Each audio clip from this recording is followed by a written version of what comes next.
दोस्तों, एक लड़का जो कि बचपन से ही पढ़ने लिखने में काफ़ी ज़्यादा तेज़ था और जैसे तैसे कर कर ये अपनी मैट्रिक की परीक्षा पास करता है, यानी कक्षा 12 की परीक्षा पास करता है और उसके बाद में अपनी पढ़ाई छोड़कर एक परदेश शहर में, एक अनजान शहर में नौकरी करने के लिए निकल जाता है।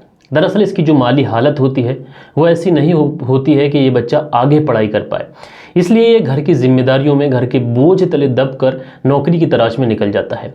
और जैसे ही ये अनजान शहर में पहुंचता है, इसे एक कंपनी में नौकरी भी मिल जाती है और लगभग 1 साल का समय गुजरता है कि बड़ी ही बेरहमी से इस लड़के की हत्या कर दी जाती है। और दोस्तों, जब ये मामला पुलिस तक पहुंचता है और पुलिस जब इस पूरे मामले का खुलासा करती है, यकीन मानिए दोस्तों, आप लोग भी सुनेंगे तो कहीं ना कहीं आप लोग भी हैरान हो सकते हैं, परेशान हो सकते हैं। तो दोस्तों, रात के 10 बज चुके हैं और हाजिर हूं मैं आप लोग के सामने एक और क्राइम की कहानी को लेके, एक और क्राइम की घटना को लेके। मैं हूं आप सभी का अपना शाबिज मलिक। और दोस्तों, आज की जो घटना मैं आप लोग को सुनाऊंगा उससे पहले मैं आप लोग को एक चीज़ बता दूं कि आज का वीडियो हमारा काफ़ी ज़्यादा डिले हो गया, उसके लिए मैं आप लोगों से माफ़ी चाहता हूँ। और दोस्तों, जो लोगों ने भी कमेंट्स किए थे कल के दिन, उनके सारे कमेंट्स में वीडियो के अंत में अपने व्यूअर्स के साथ में शेयर करूंगा। कुछ लोगों के बर्थडे विश करना है और कुछ लोगों के वैसे भी कमेंट्स हैं, सारे कमेंट्स में कवर करूंगा। और आप लोग भी अगर कोई कमेंट्स करना चाहते हैं, किसी का बर्थडे विश करना चाहते हैं, किसी को सालगिरह की बधाई देना चाहते हैं या फिर किसी को डेडिकेट करना चाहते हैं, आप लोग कॉमेंट्स कर दीजिए। तो कल के दिन मैं आप लोगों के जो कमेंट्स हैं वो अपने व्यूअर्स के साथ में शेयर करूंगा। तो क्या हुआ था इस पूरी घटना के अंदर, इस घटना की परत दर परत, पॉइंट टू पॉइंट मैं आप लोग को बताऊंगा। बस आप लोग वीडियो के अंत तक बने रहिएगा। तो चलते हैं दोस्तों, सीधा इस कहानी का रुख करते हैं। और दोस्तों, आज की जो घटना मैं आप लोग को सुनाने जा रहा हूँ, ये घटना है बिहार प्रदेश की और बिहार प्रदेश का एक जिला पड़ता है अररिया। और दोस्तों, यहीं पर रहने वाला सागर, जिसकी उम्र 25 साल है, ये साल 2016 में अपनी कक्षा 12 की पढ़ाई कंप्लीट करता है और उसके बाद में लुधियाना शहर में नौकरी के लिए निकल जाता है। और दोस्तों, जैसे ही ये लुधियाना शहर पहुंचता है, वहां पर एक स्पोर्ट कंपनी में इसे नौकरी भी मिल जाती है। और दोस्तों, यहीं पर ये फतेहगढ़ मोहल्ले के एक मकान में, जो कि 3rd फ्लोर पे इसको एक रूम मिल जाता है, वहीं पर ये रहने लगता है। जैसे तैसे थोड़ा समय गुजरता है, ये अपने भाई, छोटा जो इसका भाई था श्रवण, उसको भी अपने पास बुला लेता है ताकि वो भी इसके साथ नौकरी करे और जो परिवार की जो पैसों की कमी थी, जो किल्लत थी, परेशानियां थी, वो सारी दूर कर सकें ये भाई मिलकर। अब श्रवण भी जो है वो इस सागर के पास आ चुका था और दोनों ही गांधीनगर स्थित एक फैक्ट्री में, जो कि स्पोर्ट फैक्ट्री थी, उसमें नौकरी करने लगे थे। और दोस्तों, मैं बात कर रहा हूँ 9 अप्रैल 2017 की। करीब शाम के 5 से 6 बजे के आसपास का समय होगा। ये दोनों भाई अपनी ड्यूटी से आते हैं और जो बड़ा भाई सागर है, ये अपने छोटे भाई श्रवण से कहता है कि तुम खाना बनाओ, जब तक मैं ऊपर के फ्लोर पे घूम कर आता हूँ, थोड़ा सा हवा खा के आता हूँ। उसके बाद में जो छोटा भाई श्रवण है, ये खाना बनाने लग जाता है। बड़ा भाई सागर जो है वो घूमने के लिए छत के ऊपर चला जाता है। अब जैसे ही थोड़ा सा समय गुजरता है, लगभग 1 से 1.5 घंटे का समय होता है, तो इसी बिल्डिंग में पड़ोस के ही कमरे में एक लड़का रहता है जिसका नाम संजय है, जो कि इन्हीं के गांव का, इन्हीं के इलाके का रहने वाला है। अब संजय जो है वो भागता दौड़ता इनके रूम में आता है और श्रवण से कहता है कि दरअसल तुम्हारे भाई की किसी ने हत्या कर दी है और उसका जो शव है वो ऊपर सीढ़ियों पे पड़ा हुआ है। अब जब श्रवण ये बात सुनता है तो वो एकदम से घबरा जाता है, उसके औसान कट जाते हैं, उसके होशो हवास एकदम से गुम हो जाते हैं। वो खाना वाना तो छोड़ता है, दौड़ा दौड़ा ऊपर जाता है और देखता क्या है कि ये बात तो सच है कि उसके भाई की किसी ने हत्या कर दी है और उसका जो शव है ऊपर सीढ़ियों पे पड़ा हुआ है। अब जब ये इस तरीके का मामला देखता है तो एकदम से घबरा जाता है, चीखने लगता है, चिल्लाने लगता है। अब दोस्तों, श्रवण जो है छोटा भाई है, तुरंत अपने भाई की जो डेड बॉडी थी एक तरीके से उसको उठाता है और पास ही के एक नज़दीकी हॉस्पिटल में जाता है। और जैसे ही उस हॉस्पिटल के अंदर जाता है तो वहाँ के जो डॉक्टर होते हैं, ये सागर को मृत घोषित कर देते हैं और तुरंत पुलिस को भी इन्फॉर्म कर देते हैं। और नज़दीकी पुलिस स्टेशन की जो पुलिस है वो तुरंत मौके पर पहुँचती है और जब उस पूरी डेड बॉडी की शिनाख्त करती है तो पुलिस को देखने में ये चीज़ें साफ हो जाती हैं कि जो सागर है, इसके जिस्म पर किसी धारदार हथियार को कई बार चलाया गया है, जिसकी वजह से इसकी मौके पे भी मौत हो गई। गले पे भी कई जगह गहरे घाव देखने को मिले थे। उसके बाद में पुलिस जो होती है वो तुरंत इसकी डेड बॉडी को अपनी कस्टडी में लेती है और पहले पोस्टमार्टम के लिए भेजती है। अब दोस्तों, पुलिस के सामने सबसे बड़ा सवाल ये था कि आखिर हत्या किसने की, हत्यारा कौन है और उसका पता कैसे लगाया जाए। तो पुलिस सबसे पहले जो सागर का छोटा भाई श्रवण है उससे पूछती है कि आखिर क्या हुआ था। तो श्रवण है वो बताता है कि दरअसल डेली की तरह हम जब ड्यूटी से आते थे उसी तरीके से आज भी आए थे और ड्यूटी से आने के बाद में बड़े भाई ने मुझसे कहा कि तुम खाना बना लो और मैं छत पे थोड़ा सा घूम के आता हूँ, थोड़ा सा टहल के आता हूँ।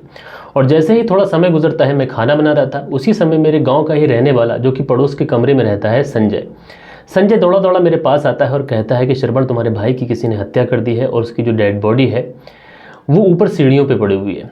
उसके बाद में दोस्तों पुलिस जो है इस पूरे मामले का जो श्रवण जो बताता है वो पूरी तहरीर दर्ज करती है। उसके बाद में अज्ञात लोगों के खिलाफ मुकदमा दर्ज करती है और इस केस की छानबीन शुरू करती है।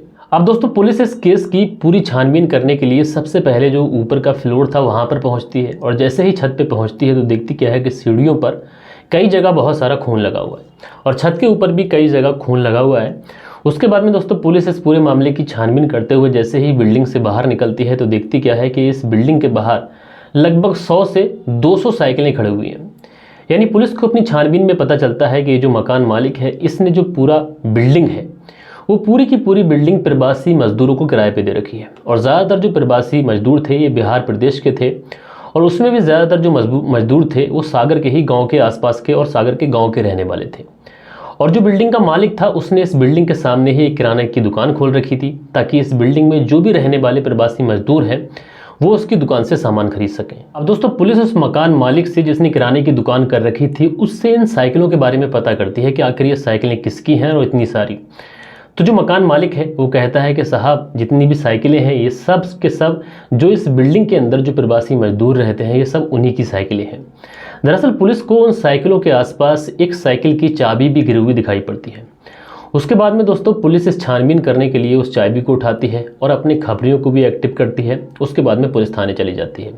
लेकिन पुलिस थाने जाने के बाद में पुलिस जो है इस केस के बारे में विचार कर ही रही होती है, लेकिन उसी समय पुलिस का जो माथा है वो ठनक जाता है और उसी समय पुलिस अपनी गाड़ी उठाती है और अपनी पूरी टीम के साथ में उस जगह पहुंच जाती है। और जितने भी वहां पर प्रवासी मजदूर थे उन सब से कहा जाता है कि जिस की भी साइकिलें यहाँ पे हैं वो सब के सब अपनी साइकिलें उठाएं। अब दोस्तों जो प्रवासी मजदूर थे जब वो इस तरीके की बात पुलिस से सुनते हैं वो तुरंत के तुरंत अपनी साइकिलें हटाने लग जाते हैं और सारे के सारे मजदूर मिनटों में उस जगह से अपनी साइकिलें हटा लेते हैं। और सारी साइकिलें हट जाने के बाद में वहाँ पर एक साइकिल जो है वो गिरी हुई दिखाई पड़ती है। एक साइकिल वहाँ पर रह जाती है। उसके बाद में पुलिस के जो आला अधिकारी होते हैं वो अपने पुलिस अधिकारियों से कहते हैं कि ये जो चाबी है इस चाबी से इस साइकिल का ताला खोलो। और दोस्तों जब इस चाबी से इस साइकिल का ताला खोला जाता है तो वो ताला खुल जाता है। उसके बाद में पुलिस उन सारे लोगों से इस साइकिल के बारे में पूछती है तो सारे के सारे लोग एक ही सुर में जवाब देते हैं, कहते हैं साहब ये हमारी साइकिल नहीं है। अब दोस्तों पुलिस को यहाँ पे एक और चीज़ दिखाई पड़ती है। दरअसल जो इस बिल्डिंग का मालिक था उस मालिक ने जो किराने की दुकान कर रखी थी उसने अपने फ्रंट साइड में कई सारे सीसीटीवी कैमरास लगा रखे थे। अब दोस्तों पुलिस उन सीसीटीवी कैमरास की फुटेज को खंगालती है और पुलिस देखती है कि 9 अप्रैल 2017 की जो शाम है उस समय एक व्यक्ति बड़ी तेज़ी से साइकिल से आता है और वो अपनी साइकिल यहाँ पर खड़ी करता है और उसके बाद में दौड़ता भागता बिल्डिंग के अंदर इंटर कर जाता है। और दोस्तों जैसे ही वो उस बिल्डिंग के अंदर एंट्री करता है थोड़ी ही देर के बाद में घबराया हुआ भागता हुआ उस बिल्डिंग से निकलता है और अपनी साइकिल उठाने की कोशिश करता है, लेकिन हड़बड़ाहट में वो काफ़ी डरा हुआ था तो साइकिल जो होती है वो वहीं पर गिर जाती है। फिर उसके बाद में वो साइकिल को उठा नहीं पाता है, इसलिए उस साइकिल को वहीं पर छोड़कर वहाँ से भाग जाता है। अब दोस्तों पुलिस जो होती है ये जो सीसीटीवी कैमरास की फुटेज थी ये दिखाती है जो सागर का भाई है शिरबण इसको। और जब शिरबण को जो सीसीटीवी फुटेज दिखाई जाती है तो शिरबण जो है उस फुटेज को देख के तुरंत पहचान लेता है और वो कहता है कि दरअसल इस फुटेज के अंदर जो व्यक्ति है ये कोई और नहीं बल्कि अशोक मंडल है। अशोक मंडल जो कि उसका ही चचेरा भाई है और उसके ही गांव का रहने वाला है और एक स्पोर्ट फैक्ट्री में नौकरी करता है और हमारी बिल्डिंग से थोड़ी दूर पर उसने एक किराए का कमरा ले रखा है। अब पुलिस जब अशोक मंडल के बारे में इस शिरबण से थोड़ी और पूछताछ करती है तो शिरबण बताता है कि दरअसल अब से कुछ दिन पहले मेरे भाई सागर की अशोक मंडल के साथ में थोड़ी कहासुनी हो गई थी, थोड़ी लड़ाई हो गई थी। उसके बाद से ना तो अशोक मंडल हमारे रूम पे आता था और ना तो हम अशोक मंडल के रूम पे जाते थे। अब दोस्तों जब शिरबण पुलिस को ये सारी बातें बताता है तो कहीं ना कहीं पुलिस का जो शक होता है वो अशोक के ऊपर जाता है और इसलिए पुलिस जो है शिरबण से आगे पूछते हुए कहती है कि जब से तुम्हारे भाई की हत्या हुई है क्या तुम्हारे चचेरे भाई अशोक ने क्या तुमसे मिलने की कोशिश की या एक बार भी तुम्हें फ़ोन किया। तो ये जो शिरबण है ये बताता है कि हमारे चचेरे भाई अशोक ने एक बार भी हमसे मिलने की कोशिश नहीं की जब से हमारे भाई की हत्या हुई है। और अफसोस की बात यह है कि उसने एक बार भी हमें फ़ोन करके भी नहीं पूछा कि आखिर सागर के साथ में क्या हुआ। अब दोस्तों कहीं ना कहीं पुलिस जब ये बातें सुनती है तो पुलिस को अब जो शक होता है वो अशोक के ऊपर चला जाता है, इसलिए पुलिस तुरंत अशोक को अरेस्ट करती है और उसको पुलिस थाने में लेके जाती है। और जब अशोक से पूछताछ की जाती है तो पहले तो अशोक इधर उधर की बातें बताता है, लेकिन पुलिस जब अपनी सख्ती दिखाती है तो अशोक जो है पुलिस के सामने आखिरकार टूट जाता है और अशोक जो कहानी बताता है यकीनन ये कहानी सुनकर आप लोग भी हैरान हो सकते हैं, परेशान हो सकते हैं। दरअसल अशोक पुलिस को बताता है कि साहब मैं भी बिहार के अररिया ज़िले का रहने वाला हूँ और मैं भी काफ़ी मिडिल क्लास फैमिली से था, काफ़ी गरीब परिवार से था, इसलिए मैं काम की तलाश में लुधियाना आता हूँ। और लुधियाना आने के बाद में मुझे एक स्पोर्ट फैक्ट्री में नौकरी मिल जाती है। जब इस स्पोर्ट की कंपनी में मैं नौकरी करने लगता हूँ तो नौकरी पे मेरी इतनी अच्छी खासी लोगों से जान पहचान हो जाती है कि अब मैंने जो काम था ये ठेके पे लेना शुरू कर दिया था। और जब मैंने काम ठेके पे लेना शुरू किया तो मुझे ज़रूरत पड़ती है बहुत सारे लड़कों की, बहुत सारे मज़दूरों की। और जब मुझे मज़दूरों की ज़रूरत पड़ती है तो इसके लिए मैं अपने ही इलाके से मज़दूर बुलाता हूँ और इसमें मैं अपने चचेरे भाई सागर को भी बुलाता हूँ। सागर जो कि मेरे ही गाँव का रहने वाला है और मेरे चाचा का लड़का है। उसके बाद में सागर जो है वो मेरे ही रूम पे रहने लगता है। सागर जो कि अब ठीक ठाक पैसे कमाने लगा था और धीरे धीरे जब समय गुजरता है तो सागर अपने छोटे भाई श्रवण को भी बुला लेता है। अब हम तीनों भाई चचेरे तैरे एक ही रूम में रहने लगते हैं और जब एक रूम में रहते हैं तो खाने पीने की परेशानी होती है। अशोक जो कि शादीशुदा है इसलिए ये सोचता है कि क्यों ना ये अपनी पत्नी को यहाँ पे बुला ले। अशोक की पत्नी बबली, उसके बाद में ये अपनी पत्नी को यहाँ पर बुला लेता है। अब ये चारों के चारों एक ही रूम में रहने लगते हैं। खाने पीने की जो दिक्कत थी वो दूर हो चुकी थी, लेकिन जो सागर है ये कहीं ना कहीं जो अशोक की इसकी पत्नी थी ये इसकी भाभी लगती थी रिश्ते में, इसलिए ये कई बार अशोक की पत्नी बबली से मजाक भी कर लिया करता था। अब दोस्तों जब सागर अशोक की पत्नी बबली से हंसी मजाक करता था तो कई बार ये अशोक के सामने भी करता था और इस बात का बुरा अशोक नहीं मानता था, क्योंकि अशोक को लगता था कि ये देवर भाभी का रिश्ता है, हंसी मजाक चल जाती है। और इसी बीच में ये जो हंसी मजाक थी ये इस कदर बढ़ जाती है कि कई बार ऐसा होता कि अशोक रूम पर नहीं होता तो सागर अपनी भाभी बबली से कई बार मजाक करता। और दोस्तों ये जो मजाक थी ये कब अवैध संबंधों में बदल जाती है ये किसी को कानो कान खबर नहीं चलती। उसके बाद में सागर अपनी भाभी के ही साथ में उसके ही रूम के अंदर संबंध बना लेता है। और दोस्तों जब एक बार ये संबंध बनना शुरू होते हैं उसके बाद रुकने का नाम नहीं लेते। अब दोस्तों सागर जो था ये कई बार छुट्टी ले लिया करता, अपनी ड्यूटी नहीं जाता। और जब अशोक और उसका छोटा जो चचेरा भाई है यानी सागर का जो छोटा भाई श्रवण है, जब ये दोनों ड्यूटी चले जाते तो ये जो सागर है ये अपनी ही भाभी बबली के साथ में मौज मस्ती करता, उसके साथ में शारीरिक संबंध बनाता।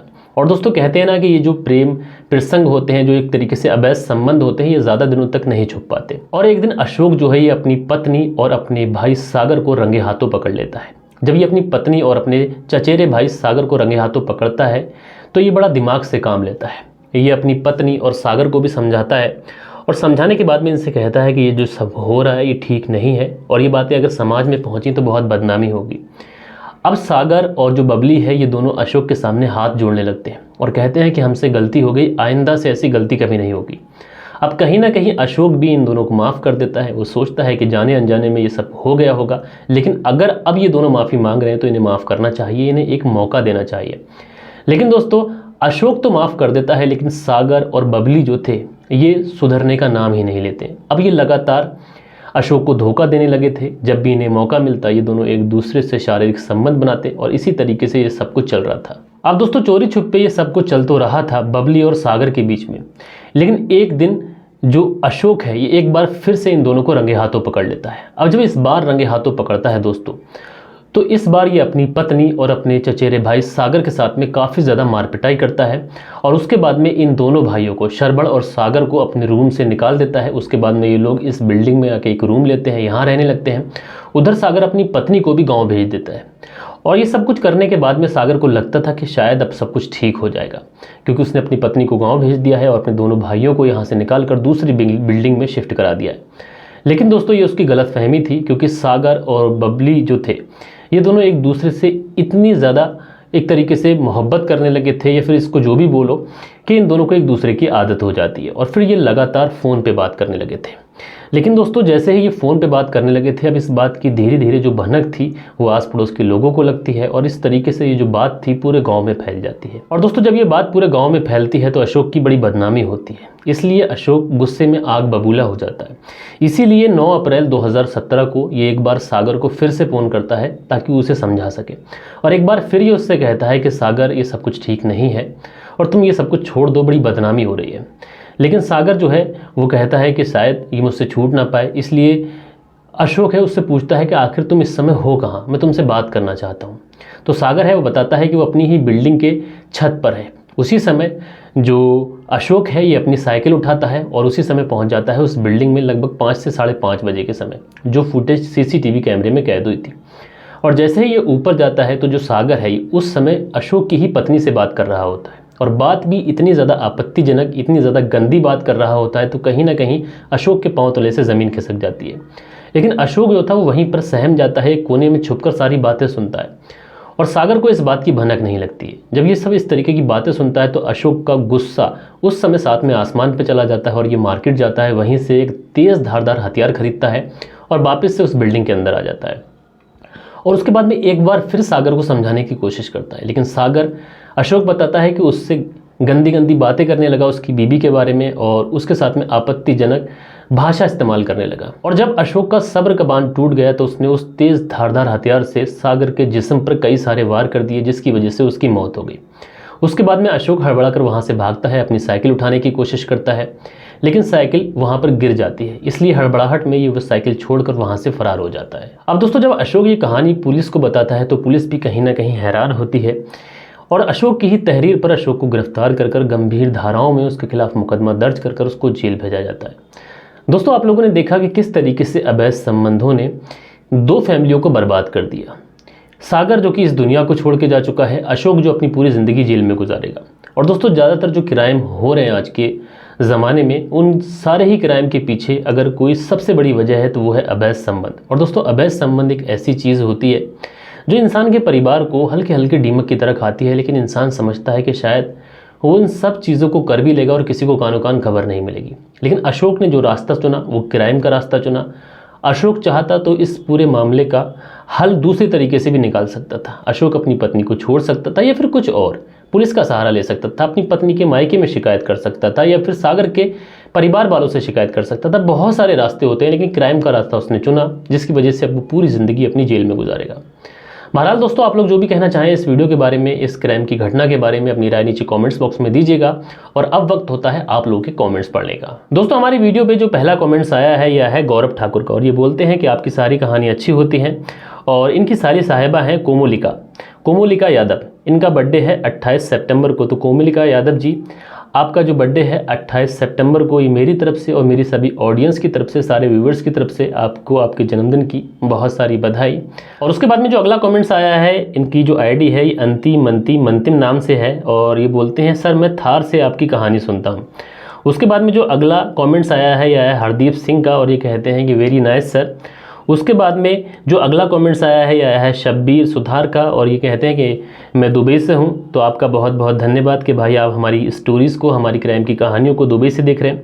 उसके बाद में प्रेम जी कुमार बेंगर लिखते हैं god bless you brother, your all stories nice brother, my name is Paramjit Pamma from Punjab Jalandhar. तो परमजीत पम्मा जी, आपका बहुत बहुत धन्यवाद कि आप जलंधर से हमारी कहानी सुनते हैं, पंजाब से, और मैं आपका बहुत बहुत आभारी हूं कि आपने हमारी वीडियोस पे कमेंट्स भी किए।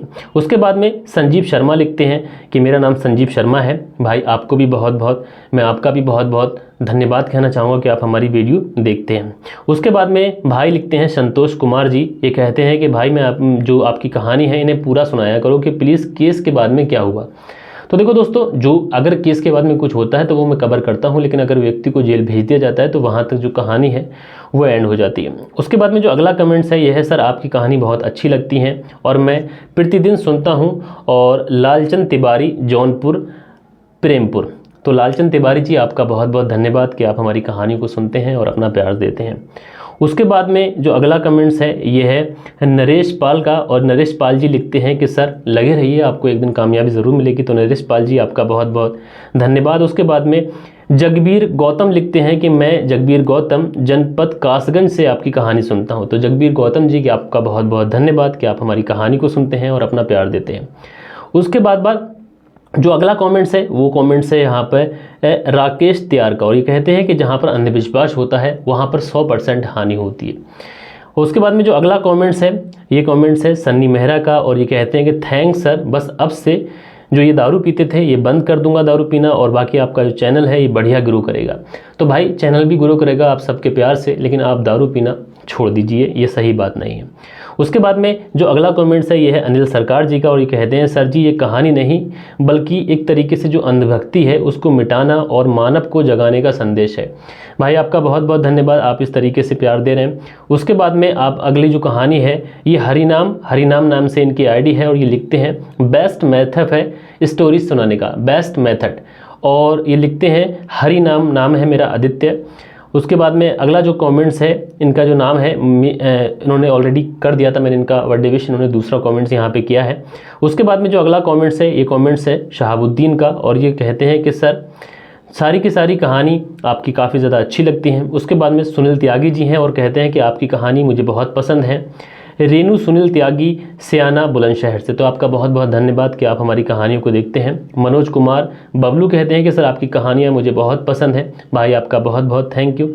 उसके बाद में जो अगले यूज़र हैं, यूज़र नाम से इन्होंने अपना नाम मेंशन नहीं किया है, ये लिखते हैं कि अपनी जो भी वीडियोस हैं उनको प्लेलिस्ट में ऐड करो। तो भाई आगे से मैं ध्यान रखूँगा और प्लेलिस्ट बनाकर सारी वीडियोस उसमें ऐड करने की कोशिश करूँगा। उसके बाद में अनुज गोदारा लिखते हैं हेलो सर, सऊदी अरब से आपकी कहानी रोज़ सुनता हूँ। तो भाई आपका बहुत बहुत धन्यवाद कि आप सऊदी अरब से हमारी कहानी सुनते हैं। और उसके बाद में मुजीब अंसारी लिखते हैं कि सर आज के ज़माने में विश्वास नहीं करना चाहिए। तो भाई सब लोगों पर ऐसा नहीं है कि विश्वास नहीं करना चाहिए, विश्वास है तो दुनिया चल रही है। उसके बाद में अगला जो कमेंट्स है ये लिखते हैं MR एक्सप्लोसिव, ये कहते हैं कि मुझे अच्छा लगता है आपका और ठाकुर प्रखर का कहानी सुनना। मुझे आपका चैनल प्रखर सर से ही पता चला था, और मेरा नाम अमान है और मैं बेंगलोर से हूँ। तो भाई आपका बहुत बहुत धन्यवाद। जी हाँ, जब मेरा पहला चैनल डिलीट हो गया था तो ठाकुर साहब ने ही मेरे चैनल को रिकमेंड किया था। बहुत सारे व्यूअर्स जो हैं ठाकुर साहब के कहने से ही आए हैं, तो उनका बहुत बहुत आभारी हूँ, और ख़ासकर आप लोगों का भी बहुत आभारी हूँ कि आप लोग अपना प्यार लगातार मेरे साथ में बना के रखे हुए हैं। तो दोस्तों ये थी कहानी और ये थे आप लोगों के कमेंट्स। कल के दिन मिलते हैं किसी और सच्ची घटना में, किसी और सच्ची कहानी के साथ। जब तक के लिए अपना ख्याल रखें, परिवार के रिश्तों की अहमियत को समझें, देश का ख्याल रखें। जय हिंद, जय भारत, वंदे मातरम।